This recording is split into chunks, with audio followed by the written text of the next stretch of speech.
Hello YouTube. I'm currently working on a number of different videos actually, but I'm also very busy with a whole bunch of other things, so I have no idea when those videos will be done. So I decided to do something easy and fun today. I decided to go through the philpapers survey because I have actually had a few people in the past ask me about this. I've had emails from people asking me what my answers are to this, so I figure let's just make a video about it, and then in the future if I get any emails I can just direct them to this. So this is from the 2009 philpapers survey. There is supposed to be another philpapers survey coming out. It was supposed to come out last year, and then it was delayed till February of this year, and then, well, who knows what happened. It just didn't happen, but it should be coming out sometime. But that's not out yet, so I'm going to use the 2009 philpapers survey. I'm just going to go through this and tell you what I think. Maybe you can tell me what your answers are to these in the comments. Oh, and I should just say that in many of these cases I don't necessarily have a clearly fixed view, so my opinions might sort of change quite a bit on some of these at least. Okay then. First, a priori knowledge, yes or no? Well, I lean toward a no on this one. One thing I should say about this that might be quite interesting is that this question has been of almost no importance to me in my own work. It's one of those big philosophical questions, but I just don't think about it very often. I've done a lot of philosophy, right? But this area of debate doesn't seem to arise much, at least not explicitly. Anyway, why do I say no? Well, for me, the only plausible case of a priori knowledge will be knowledge of conceptual relations. It will be truths that obtain just in virtue of meaning, the analytic truths. I certainly don't think you can have a priori knowledge of the way the world is or anything like that. So the analytic truths are going to be the only plausible cases of a priori knowledge, but as I will explain shortly, I don't buy the analytic-synthetic distinction. So yeah, that's one reason why the only plausible case of a priori knowledge turns out not to be so plausible when you look into it. I mean, an important point here is that I don't think that concepts have determinate extensions. I guess this is most obvious with cases of concepts like red. Where exactly is the line between red and not red? Like, there are various things in the world that don't sort into either of those obviously, right? I think that vagueness prevents us from having fixed determinate extensions to our concepts, and concepts probably work more like prototypes. So if you take the concept fruit, there's going to be a bunch of things that are clearly fruits, things that are exemplars of fruits, like an apple. An apple is an exemplar fruit. And then the other things, we judge them on the basis of how similar they are to those exemplars. Now, take a claim like all bachelors are unmarried, a classic example of something that can be known a priori. Well, I mean, even a word like bachelor, right? Is the Pope a bachelor? That's not so intuitive. Of course, you can just stipulate that bachelors are unmarried men, in which case, yes, the Pope is clearly a bachelor by that stipulative definition. But even that stipulative definition is not, it's not entirely clear, because we now need to fix the extension of marriage and we need to fix the extension of man, and you're going to run into vagueness in both cases. Concepts don't have determinate extensions. The extension of a concept is a product of negotiation with the world. So the only plausible cases of a priori knowledge are the statements that are true in virtue of meaning, end up being dependent on our interactions with the world as well. And I guess, more generally, I accept a kind of web of belief sort of view in epistemology. So yeah, okay.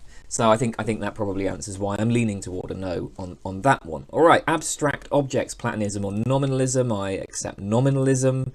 I'm not going to say too much about this. I'm an empiricist. This just follows from my empiricism, which, well, we'll come to that later. But yeah, I think abstraction is something that we do. It's a product of the way that we think about things. I don't think there are abstract objects, floating around in the world itself. Aesthetic value, objective or subjective, I accept subjective. Unsurprisingly, I think all value is subjective.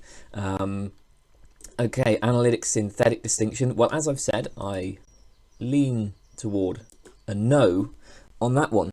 I should say, I'm not sure that I find Quine's argument all that convincing, because it seems like an argument by elimination. I mean, he goes through a bunch of different ways of defining analytic and shows that none of them work. But it's like, well, yeah, but obviously it's difficult to give a watertight analysis of the concept analytic. The same is true for every interesting philosophical concept. You're going to encounter similar problems trying to give an analysis of the concept knowledge, or the concept justice, or the concept abstractness, or whatever. So, if we take Quine's argument as denying the distinction, I'm not sure it's that persuasive, but Quine may well have been successful in showing the distinction couldn't do the work that the logical empiricists wanted it to do. So yeah, anyway, why am I inclined to reject the distinction? I guess I've actually already explained this in answering the a priori knowledge question, but I also think there are plenty of perfectly intuitive examples that put a lot of pressure on this distinction. Here's an example I like from Paul Churchland in his book Scientific Realism and the Plasticity of Mind. So if you take the statement, all bachelors are unmarried, the classic analytic statement, the classic statement is true just in virtue of meaning. The idea is that what makes this statement analytic is that there is no way of denying the statement that is consistent with our understanding of the terms that it contains. But now consider an example like this. Phlogiston forms compounds with other substances. Well, that's just part of the meaning of the term phlogiston. Phlogiston is just defined, at least partly, as being something that forms compounds with other substances. So denial of that sentence is similarly not consistent with our understanding of the terms it contains. Given how we've defined phlogiston, it wouldn't make sense to deny that, because phlogiston just by definition is something that forms compounds with other substances. But of course we don't think that sentence is true, let alone true in virtue of meaning. Cases like that, and the point I made earlier about the lack of determinate extensions for our concepts and how extensions are fixed by negotiation with the world, interaction with the world, the fact that I am inclined to a sort of web of belief kind of epistemology. For all of these reasons, I'm going to lean toward a no on this one.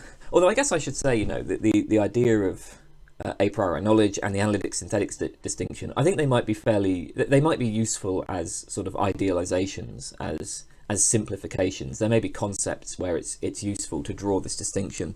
There certainly are plenty of contexts where we can take certain sentences as just being sort of fixed, just in virtue of their meaning. But yeah, if we're being technical, I'm going to lean toward a no on both cases, both a priori and analytic-synthetic. Okay. Epistemic justification, internalism versus externalism. Okay, what should I say here? Look, I'm going to say I lean toward internalism, although maybe I should say I'm agnostic or accept an indeterminate view or something. Look, I think that internalist accounts of justification are what matter for philosophical purposes. We can define knowledge in externalist terms, and that's useful that's useful for all sorts of things. Like if you're talking about, say, animal cognition, then an externalist way of thinking about knowledge is really useful for that. So if you take, say, a reliabilist account of knowledge, a simple reliabilist view would be something like an agent knows that P just in case they believe that P, and P is true, and P was formed by a reliable belief forming process. So P is a product of a process that reliably tends to produce true beliefs. It's a simple kind of reliabilism there. Now, that's useful, say, if you're trying to account for animal cognition. But when we're doing philosophy, that kind of thing isn't enough, because in philosophy, and in many other areas of inquiry in general, we want to provide justification for our beliefs. We want to know that we know. And reliabilism and externalism in general doesn't require that. On an externalist account, you don't have to know how you know something. You don't have to know that you know something. You don't have to have access to the basis for your belief. You don't have to have access to what it is that justifies your belief. So in the case of reliabilism, you just have to have a true belief that's produced by a reliable process. You might not have any understanding of what this process is. You might not, you might not even sort of consciously think, okay, this is a true belief and this is how I know it. I mean, obviously animals don't do that, right? Animals just have beliefs that are produced or sometimes produced by reliable processes.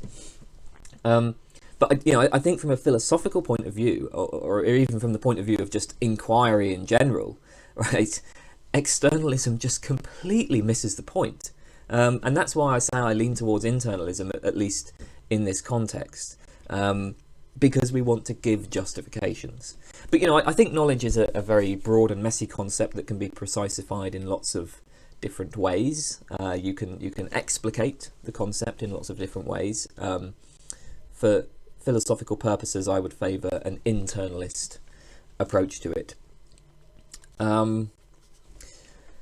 Right, external world. God, right, okay.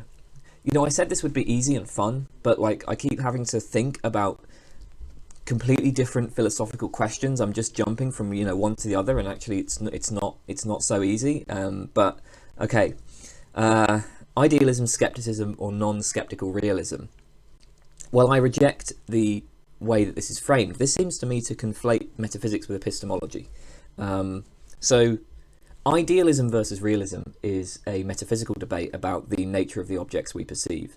Skepticism versus realism is an epistemological debate. Maybe you prefer to say something like, idealism versus materialism, or something like that. Idealism versus physicalism might be a better way to put it. But it's idealism, the idea that all things are mind dependent in some sense, with the idea that there is a mind independent world.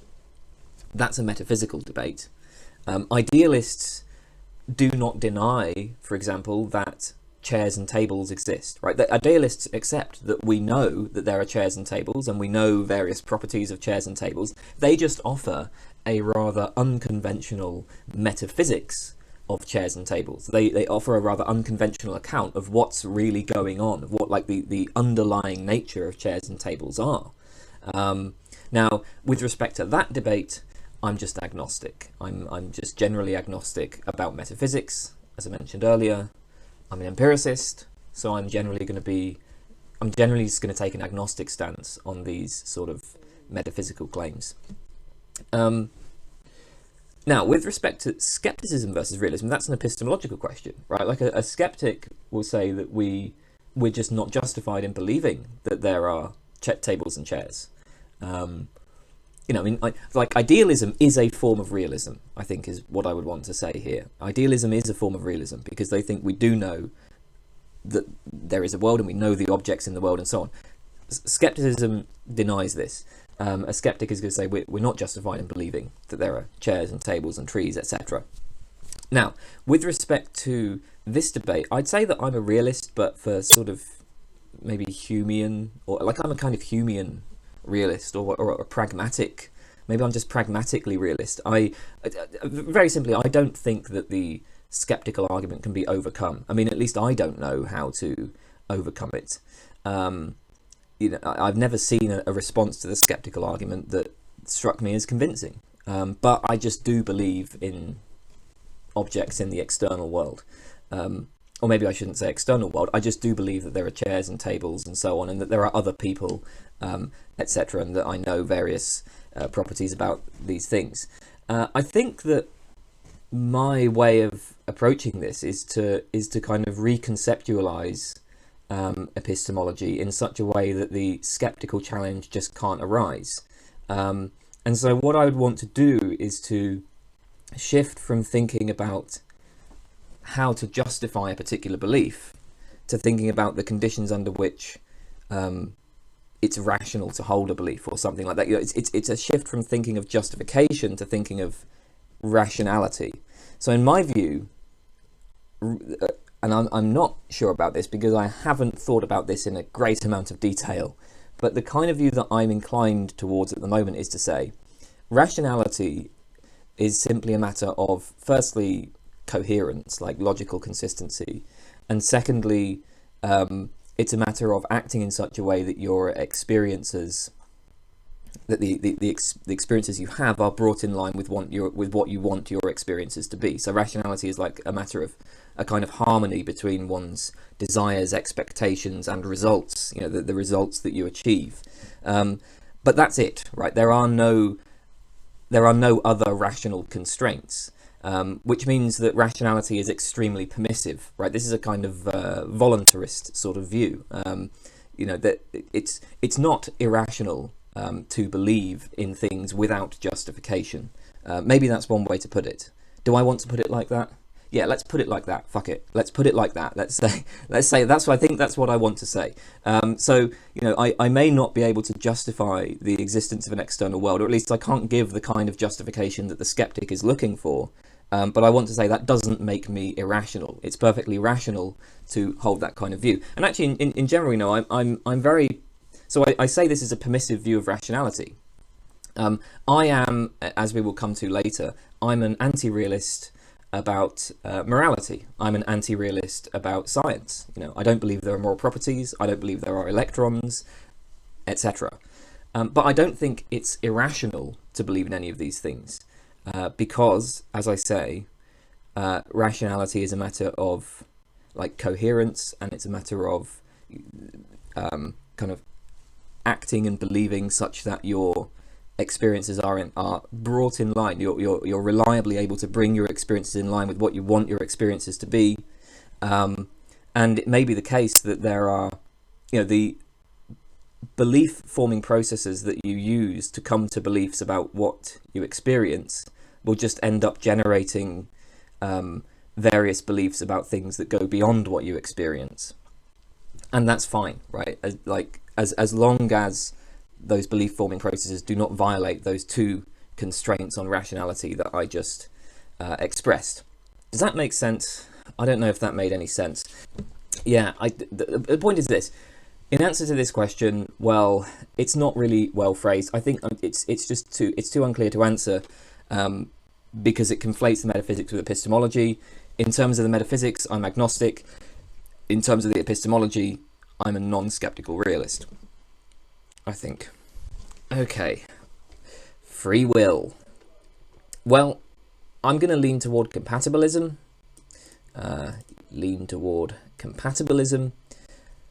Okay, first thing to say about free will is that I reject the way that this debate is often framed, because I don't buy into metaphysical modality. So, you know, I mean, because a lot of the free will debate is about, right, is free will compatible with determinism? Is the world deterministic or indeterministic? So just to be clear, I don't think there is metaphysical modality. I think modality is a feature of our models, not a feature of the world. And so for me, a lot of the traditional debate about free will, I think a lot of what's said there just doesn't make sense. But if I allow myself to enter this traditional debate, then yeah, I'm going to say I'm a compatibilist. But I don't think it's particularly important. Look, there's a kind of freedom worth wanting, as you might say. There are various capacities that we have, such as like our ability to engage in rational deliberation, the ability to act on second order desires, the ability to reflect on our past actions, and then, you know, think about how that should alter how we act in the future, etc. Right? We have these capacities. We clearly do have those capacities, and that's all perfectly compatible with a deterministic world. Right? The world could be entirely deterministic, and we would still have those capacities. That we would still have these capacities that distinguish us from like computers and animals and other things. And I just say, yeah, that's enough for free will. It seems to me that the desire for more, right, the thought that that's not enough for free will, comes from the intuition that people need to be like self-caused in a sense that will obviously be incoherent. So, because I mean, look, ultimately, behavior is either determined or it's the product of like just random movements of particles, right? I mean, ultimately that's what has produced the way that we act, right? I mean, it's either just going to be completely determined, or it's going to be the random movements of particles. Either way, you're ultimately a product of things outside of your control. So, I mean, certainly I'm not at all inclined to accept libertarianism about free will. If you want to say that there's no free will, but that free will is a kind of useful fiction, I think I'll be fine with that also. If you want to say that, yeah, if you just want to say, yeah, there just is none, free will is just incoherent, it doesn't make any sense, so we should just reject the concept of free will, like, I'm fine with that too. The reason why I don't tend to do that is because I think that just in general, my approach to philosophy is that what I do, at least in many philosophical debates, is explication of concepts. So there's all sorts of concepts that are used in everyday language, in everyday interactions, which are actually vague and messy and incoherent. And part of the point of philosophy, for me, is to explicate those concepts, is to take those concepts and make them more precise and see if we can get something useful out of them. And so that's why I'm inclined to be a compatibilist, because that's what I'm doing with the concept of free will. Like, we can take this concept and we can see, yeah, okay, there's a point to talking about free will. Free will seems to be connected to our conception of ourselves as persons, as like agents with rights and responsibilities, subject to moral evaluation. There's a point in drawing a distinction between types of actions we can be held responsible for and those we cannot. And I think that compatibilism provides the best explication of what is perhaps an incoherent folk notion. Like I say, libertarianism seems to me to miss the point. I don't know why it would matter whether your behaviour is ultimately determined or ultimately the product of random movements of particles. So I mean, yes, there are some very sophisticated ways of trying to make that matter, but I don't get that. Compatibilism seems like the best explication to me. But the interesting thing about this is, I would say that free will, it does seem like one of those concepts that is a product of our ignorance, right? We don't know the future, and we don't know the causes of our own actions, and that perhaps gives rise to this idea that we're free, that we cause our own actions. An omniscient being would see us the way that we see computers, right? When we look at a chess computer as just sort of follows rules and it doesn't have any freedom. I kind of feel like, yeah, an omniscient being would probably see us the same way. Although, having said that, even an omniscient being would recognize that we do have certain capacities that distinguish us from computers, like the capacity to act on second-order desires, like the capacity to engage in this rational deliberation. And my view is we should just take those capacities as grounding free will, which is compatibilism. So that's why I lean toward compatibilism. Right then, God, theism or atheism. Well, I'm an atheist about the God of the philosophers, let's say, if we're taking God to be defined as omnipotent, omniscient, and benevolent, etc. I'm an atheist about that God because it just seems like it just seems incoherent. It seems like I can't make sense of that. There are so many paradoxes that arise that are associated with these different properties. Also, I don't buy that there are objective moral properties, and if you're saying that God is like objectively benevolent, then you've got to buy into objective moral properties. And there's all of those paradoxes associated with omnipotence and omniscience. And I mean, there are ways of getting around these arguments, but I'm like, it just, I don't get it. I'm not sure that I find it particularly intelligible, so I guess that makes me an atheist. However, that's the God of the philosophers, right? And there can be other ways of thinking about God. If you're defining God more loosely, if you're just talking about like a creator of the universe or something like that, or a very powerful being or something like that, then obviously I'm just going to be agnostic about that. That's as I am with every metaphysical claim. So I guess I should say agnosticism there. Right, knowledge claims, contextualism, relativism, or invariantism. So I'm increasingly attracted. I mean, I haven't. This is one of those areas where I haven't thought about it enough to sort of have a really clear opinion. I'm attracted increasingly to some sort of expressivism. So the idea would be that when we say Frank knows that P, this expresses an approval of Frank's belief that P, or an approval of Frank's belief forming processes more generally. Like, you know, P is true and Frank has arrived at P in a way that I approve of.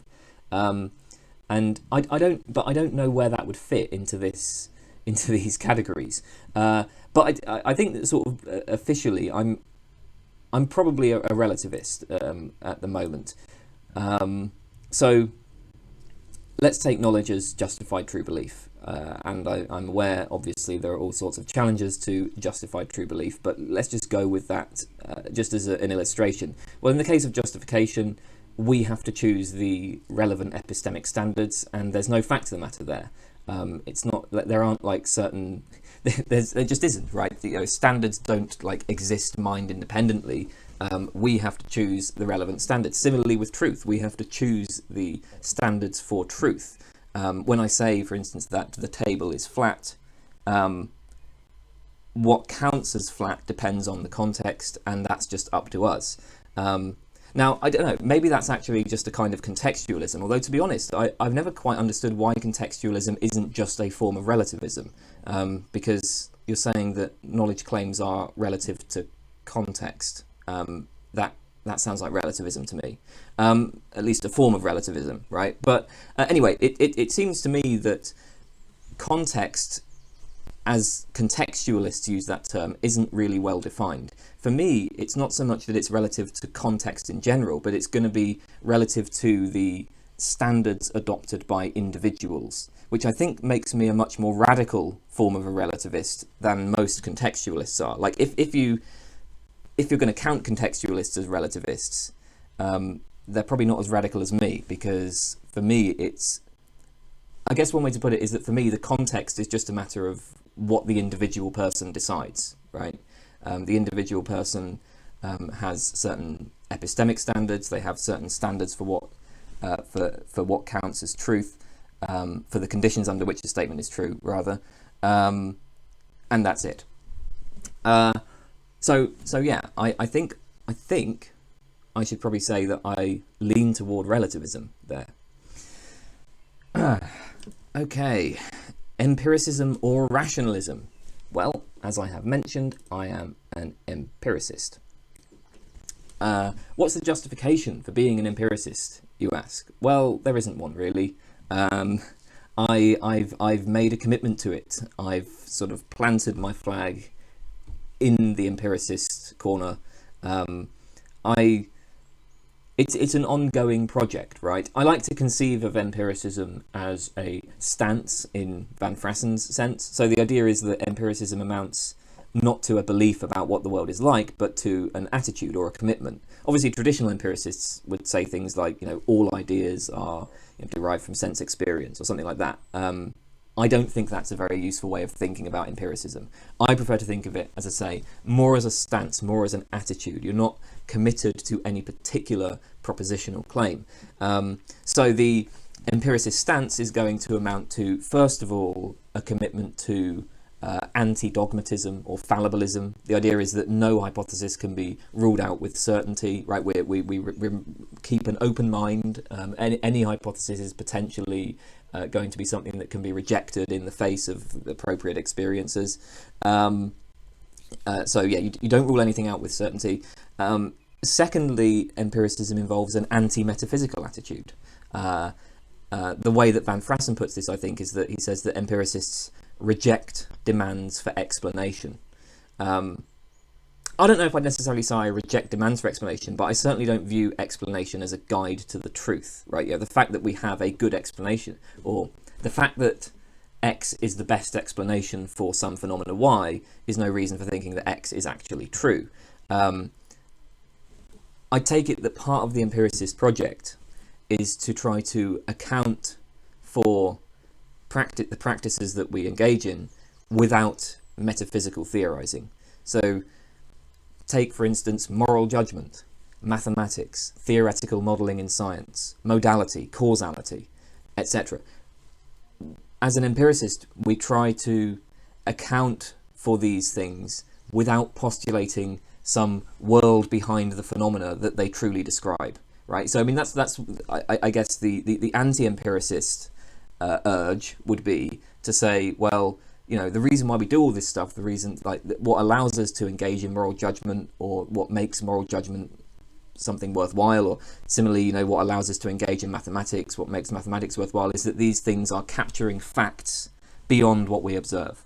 And that's, I take it that the empiricist stance involves a resistance to that.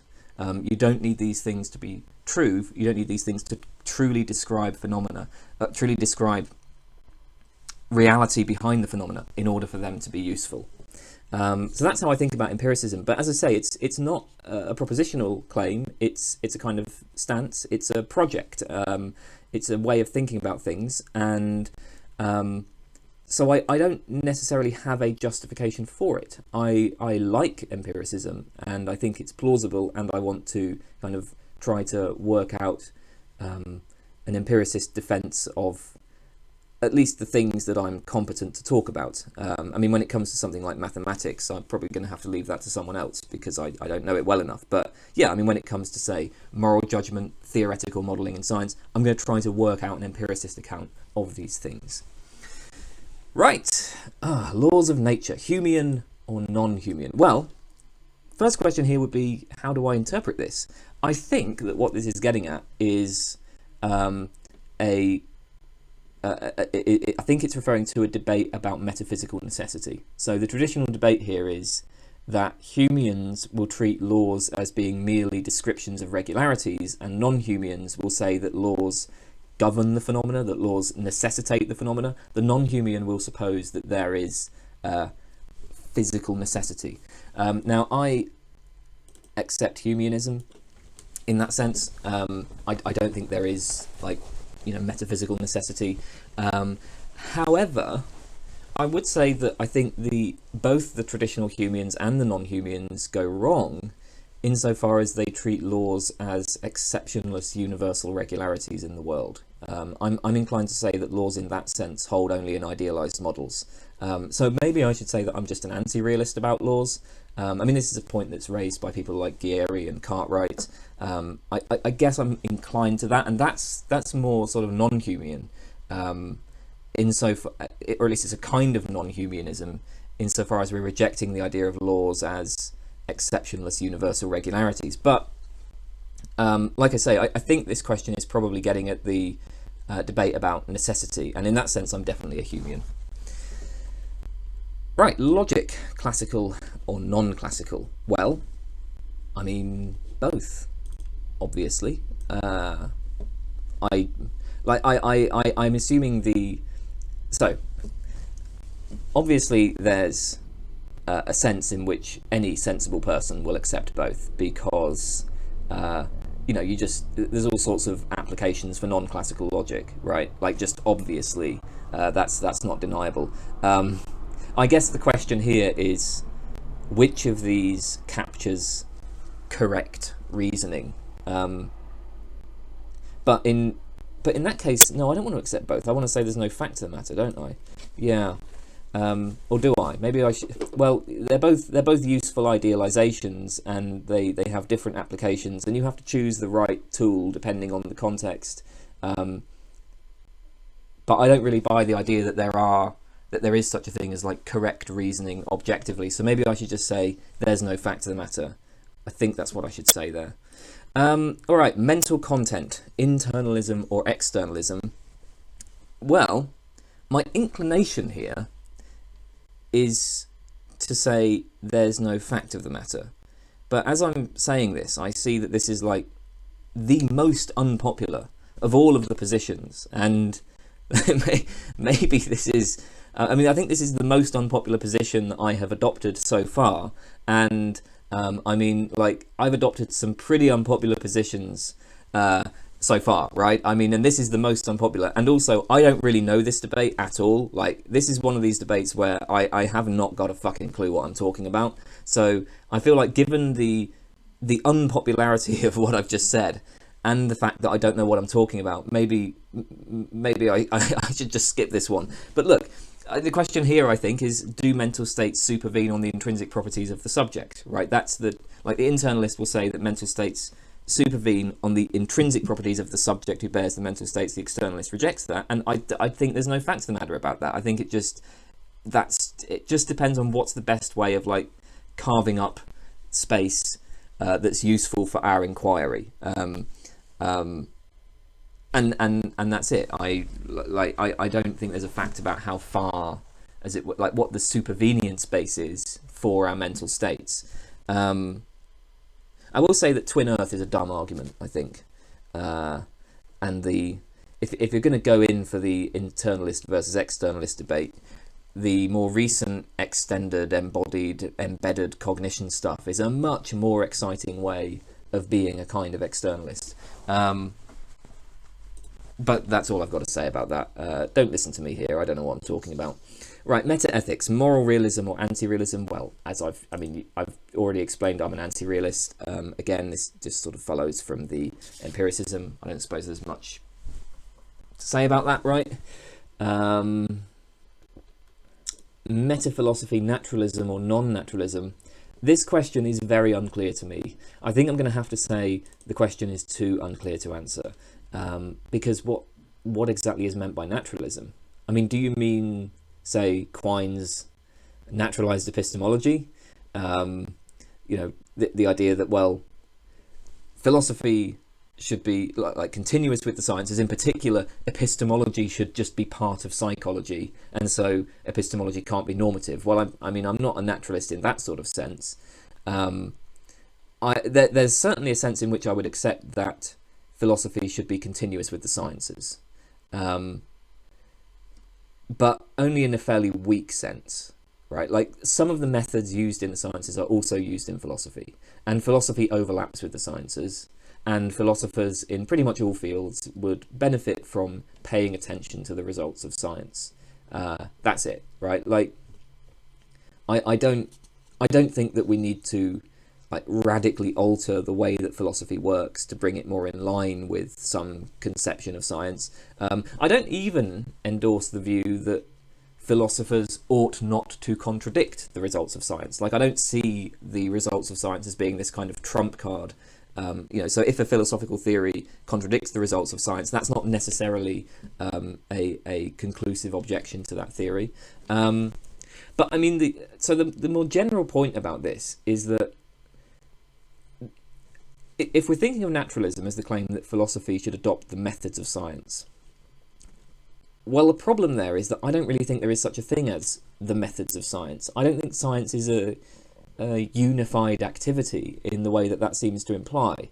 So, I mean, look, if you talk about the methods of science in a really, really abstract way, then sure, right? Like, you can say that there's such a thing as the scientific method. Like, you might say, for instance, well, the scientific method is to you form a hypothesis, you derive a prediction from the hypothesis, and then you make an observation and see whether or not that matches the prediction. If not, you alter the hypothesis, right? So that's a really abstract description of the scientific method. But the problem is that that's a method that's used by all sorts of other areas of inquiry, and not even inquiry. That's just used by that's used in all sorts of different domains, right? That also describes the method of mafia organizations, right? Like, a mafia organization will have a hypothesis about the behavior of the police force, and they will derive a prediction about how the police force is likely to act on the basis of this hypothesis, and then they go into the world and they do their drug deals or whatever, and they're making observations, and if the observations falsify the prediction, then they change their hypothesis, right? So that's not the scientific method. That's just a really abstract description of just sort of belief forming methods in general. And the minute you try to specify more precisely what the method of science is, I think science is going to end up being sort of disunified in the sense that there won't be any universal method. You're going to have, say, like double-blind experiments in particular fields. That obviously wouldn't make sense for quantum mechanics, and so on. Okay then, mind, physicalism or non-physicalism? Well, I'm not sure whether I should say agnostic or non-physicalist. I'm inclined to say agnostic because I don't know what the nature of consciousness is. I'm very undecided about that. But I'm inclined to say non-physicalist. In fact, let's just go with non-physicalist because, you know, I don't want to say agnostic. I want to commit myself to positions on this. So I'm going to say non-physicalist because I don't think that physicalism as a general metaphysical thesis is well defined. I mean, I'm not a physicalist, which means I'm a non-physicalist. Actually, yeah, you know what? I'm not agnostic about this because I'm not a physicalist. I reject physicalism. So that means I accept non-physicalism, right? I mean, non-physicalism can encompass a wide range of different views. So non-physicalism it is, since I'm not a physicalist. I don't know why I said I thought I was agnostic about that. I'm not a physicalist. And because I don't accept physicalism, because I think that it's going to turn out to be either just clearly false or trivial, depending on exactly how we specify what counts as physical. So if physical is defined in terms of current science, if you define physical things to be whatever is accepted by current physics, say, well then that's false. We know that science is not yet complete. We know that there are things we don't understand, and we've probably got a lot of things wrong, right? We expect that science will change in the future. Even if you're a scientific realist, right, you expect that things are going to change to some extent in the future, and we're going to discover new things, and so on. So if you define physical in terms of current science, then physicalism is just obviously false. If you define the physical in terms of well, how else could you do it? You could define it in terms of what will be accepted at the end of inquiry, like what will be accepted when science is complete. But that just doesn't have any content. I mean, partly because we right now couldn't be in any position to know what that will be, and you know, what's more, actually, there's just no fact to the matter, right? So when we say that physical things are whatever things will be accepted by physics at the end of inquiry or science at the end of inquiry, well, obviously, end of inquiry is an idealization. We're not talking about the actual end of inquiry. That could, you know, happen because climate change wipes us all out or something. And why should we think that inquiry would ever end? I mean, even if humans continued existing forever, we might just continue inquiring and changing our views forever. So, you know, I don't think it makes much sense to define physical in those terms. And so basically, I just think there are problems defining what physicalism is supposed to amount to, and so I don't accept physicalism as a metaphysical thesis. And, you know, as I've said, I'm an empiricist, right? So obviously, I don't. I mean, look, for all we know, the underlying metaphysical nature of our universe might be totally different from what we expect or can even conceive. That's ultimately what it comes down to. But I struggle to even understand what the content of physicalism is supposed to be. So I'm a non-physicalist, but I don't want that to be taken to mean like substance dualism or property dualism or any of those non-physicalist positions that are common within philosophy of mind. And that's why I guess I leaned towards agnostic to begin with, because I'm not a substance dualist, I'm not a property dualist. Can I make a confession, right? Property dualism makes no sense to me.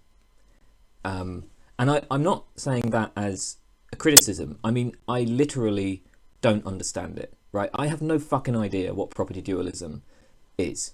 And I mean, I've done a lot of courses on philosophy of mind. I've read quite a bit about philosophy of mind. I've got that video series on philosophy of mind. Part of the reason why I stopped that video series on philosophy of mind was because I was coming to property dualism, and I could not figure out what the fuck property dualism was. I still have no fucking idea. It doesn't make any sense to me at all.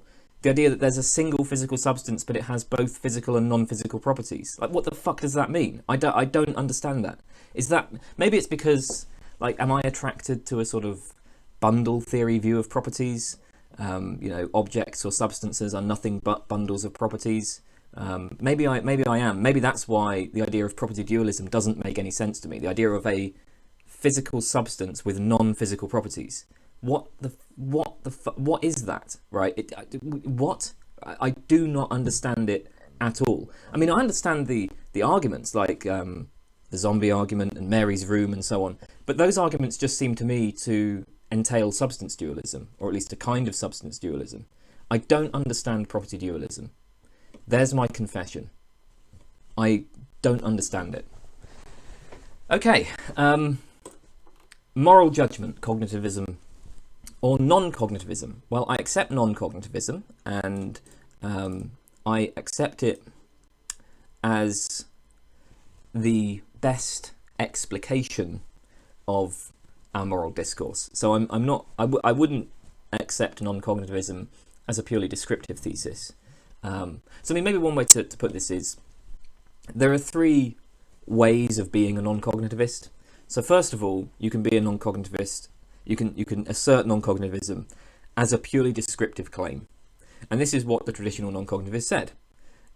So an emotivist would say that, like, moral statements in fact just express emotions. They don't express propositions, and that's a description of how moral statements actually work, right? And the second option is to assert non-cognitivism as a prescriptive claim, and this is what some error theorists do. So an error theorist will say all moral claims are false, but these error theorists don't want to just abolish moral language. They don't want to stop using moral language. They think that moral discourse has utility, so they say we should reinterpret it. We should stop using moral discourse to express moral propositions and start using it to express attitudes of approval or disapproval or something like that. So non-cognitivism there is being forwarded as a prescriptive thesis. It's like, yeah, moral discourse at the moment, moral judgments do not express non-cognitive attitudes, but we should start using moral judgments to express non-cognitive attitudes. My own position is a middle way, right? I think that I would use non-cognitivism as the best explication of moral concepts. When we explicate a concept, we take a concept that is inexact, vague, perhaps incoherent, and we try to replace it with something precise. So I totally accept that people sometimes use moral language to express beliefs. But I think that colloquial moral language is confused and incoherent and sometimes involves commitment to things that, like, don't make any fucking sense, like objective moral values. So, you know, part of the project of meta-ethics should be to reinterpret this.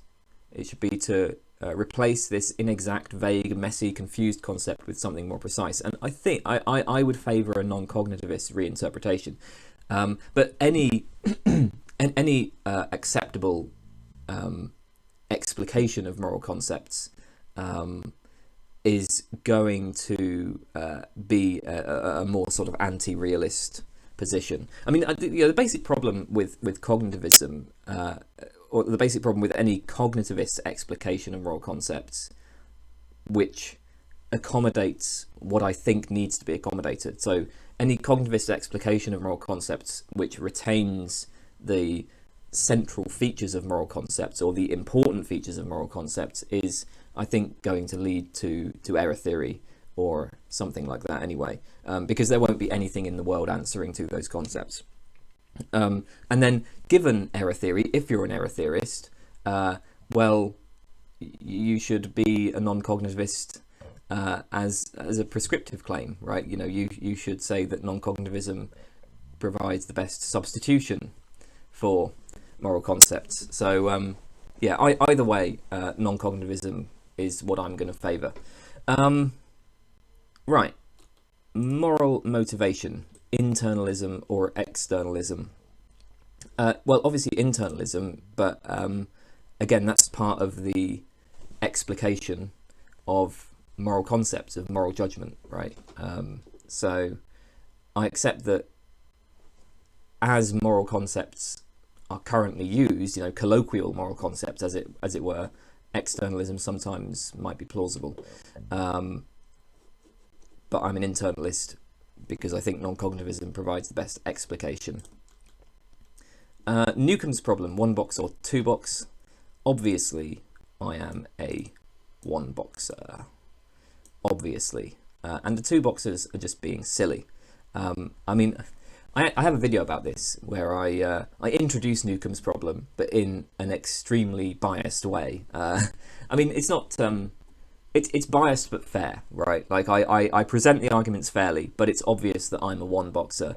I think that two boxing is crazy. And this is a case where I would say the opposition is being irrational. So I mentioned earlier that I have this very permissive view of rationality. I think that it's not irrational to be a scientific realist. It's not irrational to be a moral realist or a modal realist or a Platonist about mathematics or whatever. I don't think those positions are irrational. But no, two boxing is just irrational, I think. I think I'm committed to that because what I want to... Because my view of rationality is that the constraints on rationality are, firstly, coherence, logical consistency, and secondly, it's a matter of rational behavior is a matter of bringing your experiences in line with what you want your experiences to be. And obviously, if we're doing Newcomb's problem, we're assuming that we want money, right? That's what you want to have. And two boxing predictably fails to achieve that. It's fucking crazy to be a two boxer, and it pisses me off that there are so many fucking two boxers. And you know what? It's even worse when you start looking at it in decision theory. So if you look at the group of philosophers who actually specialize in this problem, there are even more fucking two boxers. The proportion of two boxers rises even more. Fuck off! What are you doing? I should move on. But I'm a one boxer, and you're out of your fucking mind if you're not in agreement with me on that point. I'm joking. I don't have a problem with two boxers, but seriously, come on. Normative ethics. Deontology, consequentialism, or virtue ethics. Should I say that I just reject all of them? I don't know. I suppose they all... or maybe I accept all of them, or accept more than one. They all have a role to play in our moral thinking. Look, I don't really go in for moral theorizing in the way that many philosophers do. So I've already said I'm a moral anti-realist. I don't think that we need to have a clear and precise moral theory. You can if you want, right? But I guess the way to put this is that I don't treat moral theorizing as being similar to scientific theorizing. In the case of science, then yeah, maybe we do want to have a bunch of simple universal laws or something like that. But we don't need to do that in normative ethics. You can if you want, but there is no fact of the matter. There aren't moral facts, right? So you can accept a clear and precise theory, and you can sort of let's say force your moral attitudes into the box of that moral theory, right? You can disregard your moral intuitions and so on, and go for plump for a single moral theory, and then force your moral attitudes into that box. But you don't have to. You can just sort of take it case by case and just go with your intuitions. And I think that I tend to do that. I should say that I have, I think, mostly deontological intuitions, at least of those options, right? I'm much more inclined towards deontology than to consequentialism or virtue ethics. I think that consequentialism is sort of inapplicable in general because it involves... I don't think you can work out what the consequences are going to be. If you restrict the consequences to the fairly immediate term, the short term, then fine. But the minute you start thinking about the long-term consequences, I just don't think there's any way of telling what would promote whatever it is that you value. So if you're a utilitarian and you think that you should maximize happiness, I can figure out what would maximize happiness say, within the short term, like tomorrow. I mean, so if I've got, 5 people on one track and one person on the other track to take the trolley problem, then it's like, okay, I can sort of see that in the short term, if I kill the one person rather than the 5, that's going to maximize happiness in the short term. But just in general, what will the long-term consequences of this be? I don't think I can know, and I don't think there's any fact to the matter. So I find that's why I struggle with consequentialism. As for virtue ethics, it just seems sort of, I don't know, wishy-washy, similarly inapplicable. And actually, a lot of virtue ethics to me feels very kind of moralistic in a negative sense and self-righteous, because the virtue ethicist will say things like, well, yeah, you're not violating anybody's rights, you're not making the world worse off, but I'm still judging you. Like, fuck off. I mean. So I don't know. I don't like that. But I do I lean towards deontology? I guess I have more deontological intuitions. But then even then, I think that for me, the basis of ethics rests on like 2 things. One is just emotions, and the other is a kind of reciprocal altruistic reasoning. So, so on the one hand, I just have emotional reactions to things. There are certain behaviors that just provoke like negative emotions in me or positive emotions, and then that forms the basis of some moral judgments. And on the other hand, if I'm trying to reason with somebody, then I'll do it on the basis of something like reciprocal altruism. I'll say, well, this is best for both of us, something like that. That's how I tend to approach it. But I don't know. I'm going to say lean towards deontology, but, whatever. Right, perceptual experience, disjunctivism, qualia theory, representationalism, or sense datum theory. I don't know this debate all that well. I mean, I can say that I'm a direct realist. Now, I guess I do probably accept a kind of disjunctivism. So maybe I lean toward that.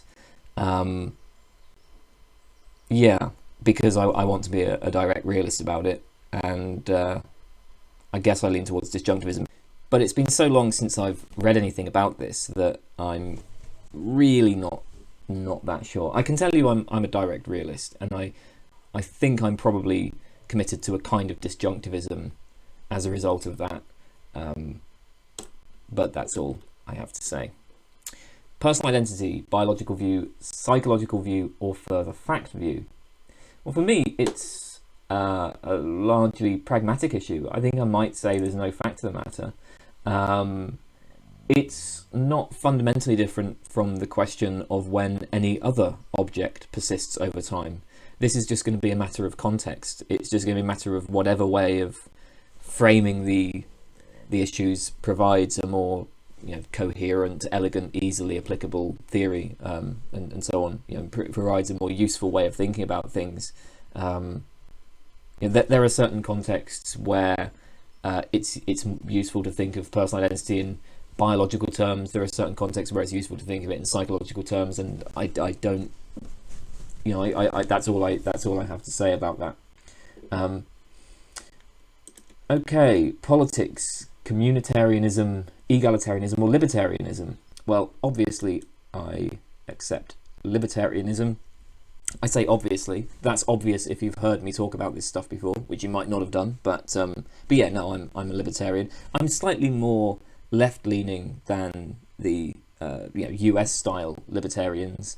But I think of those options, no, I'm clearly in the libertarian camp. I don't really have egalitarian intuitions. At the most, I would say that I have sufficientarian intuitions.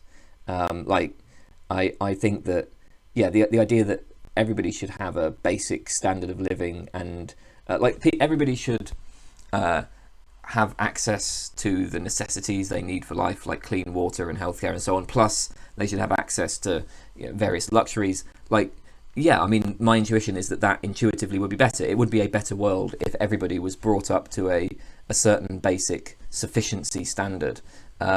I don't care about people being equal. I mean, inequality in itself isn't a problem for me.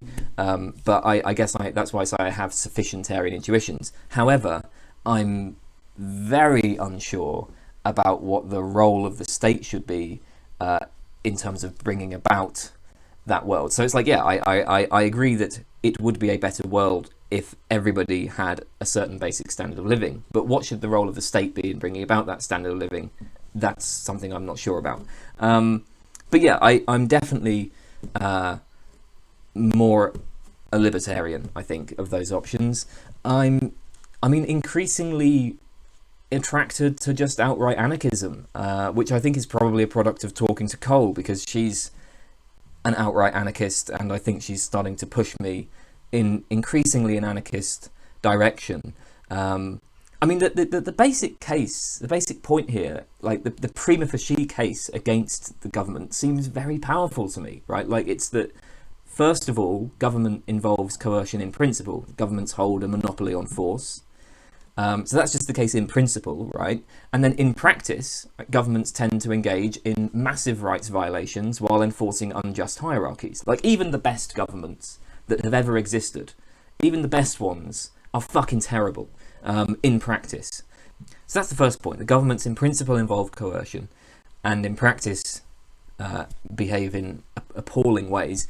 And secondly, it's clearly possible for us to live without government, because that was in fact the condition for most of human history.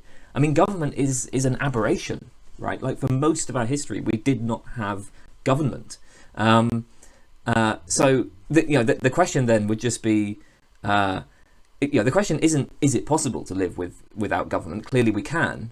The question is just, would it be better or worse? Now, I think that my life right now is probably better than the lives of, say, hunter-gatherers. I think that, the lives that most of us lead, if you're watching this video, then your life is, by most people's standards, better than the lives of the stateless hunter-gatherers. But I'm skeptical, first of all, that most of the benefits of civilization are actually due to the state. I mean, certainly, I don't think that civilization really started reaping benefits for the average person until the last sort of 200 years or so. A lot of the benefits seem to me to have a lot more to do with things like technological development. But, I'm not a consequentialist about this stuff anyway, as I mentioned earlier. So, I mean, that's like the just prima facie, very simple sort of case for anarchism, I think is quite powerful. It's quite persuasive. The thing that really prevents me from going all the way to anarchism is that I also kind of hate, communities and mobs, and I worry that, I worry that in an anarchist society, you're going to end up just being like ruled by the mob. And that might actually end up being more oppressive than a kind of more libertarian state. But, whatever. Right, proper names, Fregean or Million. So, does reference obtain indirectly via some descriptive content associated with the name, or is reference direct? Well, look, I lean towards Fregeanism, descriptive theory, because it just seems intuitively obvious to me that mental content is what fixes the reference of our terms, and the standard arguments from people like Kripke, I just don't think they're convincing at all. But I would say I sort of don't care about this. I don't think this is particularly important. I think that philosophers have massively overstated just how much this debate actually matters, at least for other philosophical fields beyond the philosophy of language. So, for example, in philosophy of science, there are arguments that, for instance, you can save scientific realism from the pessimistic induction by adopting a kind of causal theory of names, which would be a more Millian theory of names, say, or a causal theory of terms. It's not so much names there, but terms, and that's that just misses the point completely. I mean, that's a really bad argument. In general, when philosophers appeal to theories of reference in their arguments, they often miss the point. I would say they're just generally bad arguments. They're not convincing. They miss the point, and it's one of these things that comes up in a lot of different fields. I think the importance of this is overstated, but I'm going to lean towards a kind of Fregean view, I think. Okay, scientific realism or anti-realism? Yep, obviously I'm an anti-realist. I have a whole video about this where I say it's titled "Why I'm Not a Scientific Realist." So if you want to know why I'm not a scientific realist, go and watch that video. Teletransporter, survival or death. So I'm just going to say right now that I am not prepared to use any form of transport that involves my entire brain being vaporized. That seems like death to me. It seems like I'm dying and a copy is being made elsewhere. I mean, there's the classic variation on this transporter thought experiment, where you step in to the teletransporter, it copies you, sends the information to another box, right? Somebody steps out the other box, but in this thought experiment, the original is preserved, right? The original body is not destroyed. Well, in that case, the person coming out of the other box is clearly just a copy. It's clearly not you. And the only difference between that and the original thought experiment is that in the original thought experiment, the first body, i.e. me, is destroyed. So fuck that, I'm not going to get in. I am aware, by the way, that my answer to this question is not consistent with the pragmatic position that I expressed earlier concerning personal identity. I'm aware it seems to be inconsistent. So the thing that you have to understand, though, is fuck you. I'm not getting into your fucking body vaporization machine, so fuck off. Okay, time. A theory or B theory? I'm agnostic. Simple as that. I do not really know anything about the philosophy of time. I am a scientific anti-realist, though, so obviously the agnostic position on time just follows from my general scientific anti-realism. One point about this, though. So my understanding is, and as I've said, I don't know much about this topic, but my understanding is that the classic argument against the A theory is relativity theory. So for people who are more inclined to scientific realism than me, this is taken to be a very powerful argument. A theory requires absolute simultaneity, but relativity entails that there is no absolute simultaneity. So it looks like the A theorist is committed to denying one of our most well-confirmed theories. But here's a question, and maybe people who know more about philosophy of time can answer this for me. Like, why has nobody defended the idea that the failure of absolute simultaneity is compatible with A theory?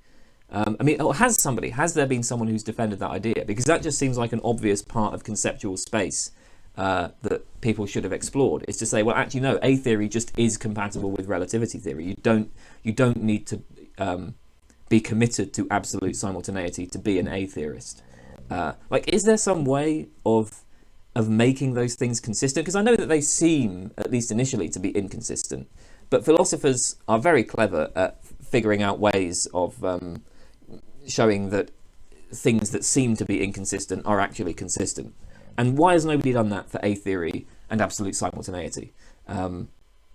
That's all I have to say about that. Maybe there are people who've done that, because as I say, I don't really know this topic all that well. Right, trolley problem. Oh, Jesus Christ. This is like... Okay, we're nearing the end now. This is... there's just so much going on here. Am I even making sense at this point? Okay, trolley problem. Well, it doesn't matter. I don't care what you do. Okay, I've got to answer this, right? So my inclination right now, what I'd be inclined to say is I would not switch. That's just my inclination at the moment. But it doesn't matter. I consider both options to be morally acceptable. Why wouldn't I switch? Well, just because I don't have any particular reason to prefer the 5 over the 1. So I'm just going to go with what's easiest. Because I have no convincing reason to switch, I'll just not switch because that's the like easiest, simplest thing to do. I'll just continue with the status quo. I mean, of course, like you can make the numbers big enough to move me. If you had, 1,000 people on one track versus one on the other, then yeah, in that case, I guess I'd probably switch, maybe. No, I probably would. I probably would switch in that case, but I wouldn't see that as being morally required. I don't think it's a moral requirement. Morally speaking, it doesn't matter what the numbers are. Even if it were 5 billion to 1, it's morally acceptable not to switch, in my view. And of course, the consequences would be worse. I accept that. Well, I don't know actually. Would they? I mean, if you killed 5 billion people, you might solve climate change. Maybe that'd be worth it. But okay, fine. Let's just assume that the consequences would be worse. Yeah. So, but like I say, I'm not really a consequentialist anyway. No, I wouldn't blame you. Even in that situation, I wouldn't blame you for not switching. So I see both options as acceptable. So maybe I should say that I reject both. But in terms of what I personally would actually do, I wouldn't switch. That's how I feel at the moment, but my opinion could just change quite easily, I think, on that one, because I really don't think it matters.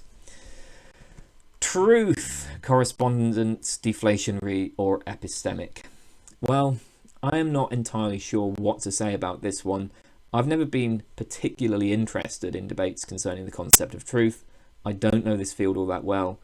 I share the intuitions behind the correspondence theory, I think. Something is true just in case it matches, in some sense, what the world is like. Correspondence judgments are what matter. But then, the thing is that, so, in my view, the matching is something that we do. There is no, objective matching relation. So when we're judging, when we say that a proposition matches what the world is like, we have to determine the standards for what counts as a match. We determine the relevant respects and degrees of similarity and so on, and we have to judge that match. Now, I think that most correspondence theorists are much more sort of objectivist, let's say, about this than I am. So the intuition that correspondence theorists share is that truth consists in a proposition or a model or belief or whatever matching what the world is like. Now, traditionally, correspondence theorists, I think, have supposed that the world somehow determines the matching, or that the matching is objective, or there's a fact about whether a proposition matches the world. And that is really weird, right? That doesn't seem to make any sense. How the fuck could that work? And so that then leads to these alternative accounts of truth that abandon, or more or less, to more or less of a degree, abandon the matching intuition. So that these alternative accounts of truth will say, yeah, the truth of X does not need to consist in X matching the world. In my case, I hold on to the matching intuition. I share that intuition, but I just accept that that's something that we do. So maybe this puts me closer to some sort of epistemic theory, although I'm not really sure what epistemic theory actually covers there. That seems a little bit vague. Maybe I should put it like this. Truth is a property of propositions. Beliefs, sentences, statements, models, maybe, but say propositions. So truth is a property of propositions. We're saying that the proposition matches the world. When a proposition is true, it matches the states of affairs. But first, propositions are things that we have constructed. There are no propositions floating around mind independently, in my view. Propositions are things that occur in our heads. And second, the relation between propositions in the world is constructed by us as well. We're the ones who have to judge whether a proposition matches the relevant states of affairs. Truth is not independent of us in anything like the way that traditional correspondence theorists have supposed. It's dependent on our perspective. I think that probably puts me more in an epistemic camp. I take it that epistemic theories, that covers verificationism, pragmatism, relativism, all that sort of stuff, right? I think. As for deflationary theory, well, there are loads of things that I want to assert, but that I don't want to say are true. So, you know, I don't really buy into that. But yeah, I mean, like I say, I don't know. I don't really know truth that well, and it's possible that everything I've just said just makes no sense whatsoever. So maybe that wasn't very helpful, but it's either going to be some sort of correspondence theory or maybe an epistemic theory. I'm definitely not as objectivist, let's say, as most correspondence theorists seem to be. Okay. Oh, the last one, the last question. Zombies. Inconceivable, conceivable but not metaphysically possible, or metaphysically possible. Now, first of all, there is no way that this is an important enough argument to be on a survey like this, okay? I mean, no surprises that these questions were written by David Chalmers, right? There's no way that this argument is significant enough to be here. But, yeah, I lean towards inconceivable on this one. Well, okay, partly because of the conceptual problems I have with the very idea of physical properties, which I've explained earlier. You know, if we don't know what physical properties are, we can't state the zombie thought experiment in the first place, since the whole point of the zombie experiment is you have creatures that are exactly alike us with respect to physical properties. Also, I don't accept that there is such a thing as metaphysical possibility or any other kind of metaphysical modality. So, yeah, I'm leaning towards inconceivable here. And that is all. That was those were my answers to the philpapers survey. It'll be interesting to look through. I'm curious, like, how popular my answers were. I'll have to work that out afterwards. You know, I'm like, you know, what proportion of my answers, in what proportion of cases did I accept the common opinion, the consensus opinion? Like, how much am I in line with consensus? Because I do have some unpopular opinions. I know I've selected some very unpopular things, but I've always felt like a relatively traditional philosopher. Well, like, yeah, I've always felt as though I don't necessarily think outside the box that much. Like, I work sort of very firmly within the kind of Western analytic tradition, and my views are basically, you know, what you would expect for, well, I mean, there's a wide range of views within the Western analytic tradition, but I'm not, like, on the fringes. I have some unpopular views, but at the core of it, like, you could easily sort of identify me as a Western analytic philosopher just on the basis of my answers to a survey like this. I mean, you know, I'm an empiricist. Empiricism is really popular, isn't it? It's like that sort of thing. I've always felt kind of firmly within that tradition. So it'll be interesting. I'm going to look at this afterwards and see how popular my views actually are. So, you know, how much I am actually in line with the consensus. But yeah, let me know what your answers are to these questions. That is all for today, and that was a lot longer than I thought it was going to be, but that was because I tried to give explanations, and so it ended up taking up some time. Bye!